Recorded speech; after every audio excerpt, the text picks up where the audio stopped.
The Nikki Glaser Podcast. The one that I want to talk about from Love is Blind, the reaction, it's so funny because they can't, people can't help their faces. Yes. And even these with even the ones with injections that are making their faces frozen, they can't help but like the way they touch the other person. You know when a couple is like very into each other because they're just like touchy, kissy, even though they've never even met before and they're engaged and they're in love and they're like, I love you. And then the ones that aren't, it's written all over them. But the guy is usually the one that's like super into it and the girl is kind of like, yeah. And the guy doesn't have the other couple's meetings to frame his meeting off of. So the awkwardness he just attributes to like, it's the first time we're meeting. She's just a little awkward.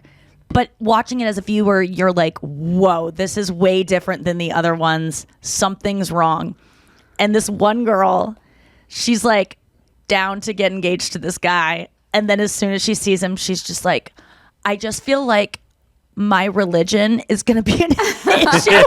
It's like, wait, what? I thought you said you wanted to work through that. And she's just like, I just feel like your height, like the height of my love for God is like not in line with your nose. I mean, God knows. Like, yeah. It's That's so so funny. funny. And the guy is in total denial of what is going on, which is, she's not attracted to me and she doesn't like me because of my looks. And he goes, I think she just wanted to wait to see me in person before she told me like the deal breaker of our relationship. It's like, no, he flipped dude, it. Yeah. that's not it. But it's sweet that he's like, kind of defending it, you make excuses. I used to do that when guys would reject me. I'd be like, he likes me too much. Like he loves me and he's scared of the love that he feels. And so he's running. So you just like kind of make yourself, make yourself feel better about it. Is there a wall like to go? Like, can we always have a wall in front of him? And like, I could love him through a wall and while I'm fucking someone else on the other side.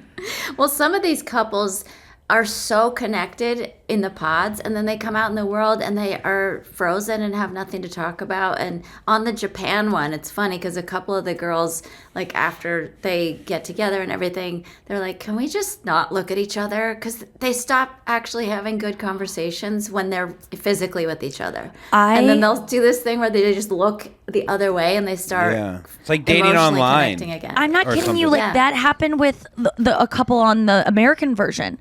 The Asian woman, Natalie, and like maybe that's a thing. I don't know, but she is so loving to this guy behind the wall, so effusive with her feelings. And then the second they get in person, she's so mean to him. Constantly being like, starts nagging I don't know, I him guess you're all right. Nah. And all this guy wants is to be told he's cute and that she loves him, and he's just like this big hunky like blonde guy who's just like, he just wants to be loved. That's all he wants. And she just won't give it to him. He's like, he goes, you're so beautiful, babe. Do you think I'm attractive? And she's just like, you're all right. Like, but she goes, I'm just kidding. And he goes, stop doing, like, eventually it like gets to a point where, and I'm screaming at the TV, like, stop being mean to him. Why are you doing this? You were so nice. You're so nice. And she's so nice to him off camera. She's just gushing about how much she loves him. And then when they get in person, she's so mean. Anya, do you think she's insecure? Like, do you think that, like, interesting. Do you think that when you get in front of someone, you're now thinking, like, how do I look? How are they perceiving me? Where you can't connect because you're so worried about thinking about yourself? There's something going on there that I just was really... She eventually worked through it, but it was... She was stunned by his good looks. He's really hunky. And that was the first thing she says in her to the confessional. She's like, I couldn't believe how hot he is. Like, wow. Yeah. And then it's just like I think it's subconscious. I wish they had a therapist element on the show where they could deal with stuff like that. Like, what is going on with all of these little criticisms and jabs, jokes? Like constantly. Yeah. I used to deal with that in a relationship where it was like just constant, like just cutting everything with any sincerity would be cut with a joke of like, where it was just, there was never a compliment that wasn't like, but I mean, I guess you're okay. Like something that would take it away as soon as they gave it, or never give it and then or say something mean and then cut it with like, I'm just kidding, you know, you're beautiful, you know, something like that. And it just got to the point where I was like, you're mean.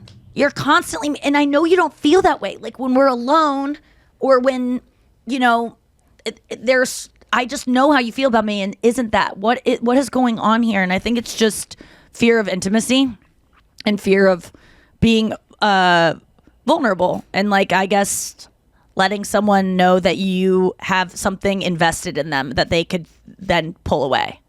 They were so mismatched, in my opinion. I was like, what? I haven't gotten to the end, so please do not tell me anything that happens. Sorry. But I think they're great.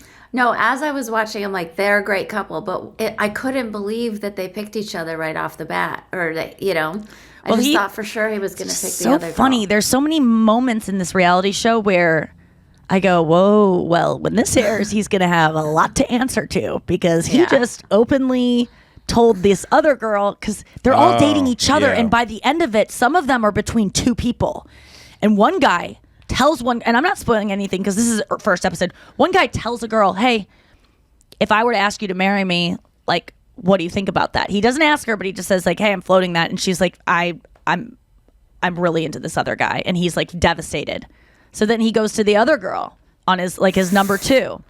He proposes to her, but and she's like, I don't want to be your second choice, and she basically is, and he's honest with her about it, which I liked. But then then they get them all together, and so then they finally see the girl that they like went to first. Oh yeah. And by that time, they've already started to have tension in their relationship. So this person just looks perfect to them, and it's so juicy. And show that Love fucking is Death would be amazing. Love is Death? Because there would be no death. Yeah, you just walk up and you're like, good tits. like Love is Death is so funny. Because it would literally be a 3-second show. It'd be like, yeah, I'd fuck her. I mean, that's what happens. That's pretty much any loud bar. Yeah, Love is Death is just a loud bar. Yeah, with tall, hot people all fucking. But that's what happens. It is interesting because you will get to a point in a relationship where your partner might find you. I was talking to Chris about this because we were watching it, and I go, it really should not, if you're looking to have like a partnership till the end where it's just one person, looks obviously are going to play a part in it, but you should wrap your head around dating someone who you're not going to find sexually attractive at all, because she's going to be an 80-year-old woman someday. Bottom line, you're not going to want to 38. Oh, Andrew. She's going to be 38 someday. Yeah. Not she's for a going to long be 37 time, in 48 days. She's and I go, because I said to Chris, I was like, if we stay together, I'm going to be 89 someday, and you won't want to fuck an 89-year-old. He goes, no, you're not going to want to fuck an 89-year-old.